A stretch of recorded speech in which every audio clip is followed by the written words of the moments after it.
మళ్ళీ నేను ఒకటే ఇక్కడ మాట్లాడుతున్నా, ఈరోజు అన్నా క్యాంటీన్కి మీరు ముందుకు రండి. ఇదొక స్ఫూర్తిగా తీసుకోండి. చాలా మంది వస్తున్నారు, 1,00,000, 2 లక్షలు, 5 లక్షలు, 10 లక్షలు ఇస్తున్నారు. వారందరిని అభినందిస్తున్నా.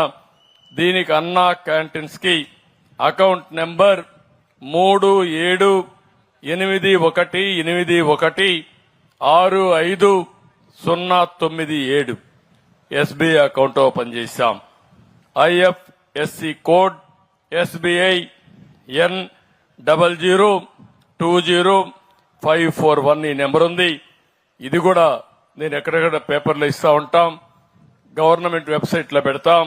ఎవరన్నా పే చేయాలంటే డైరెక్ట్ కూడా వెబ్సైట్ ఉంది, annacantintrust.ap.gov.in. ఇది కూడా మీరు పెడితే ఎక్కడికక్కడ పంపించే పరిస్థితి వస్తుంది.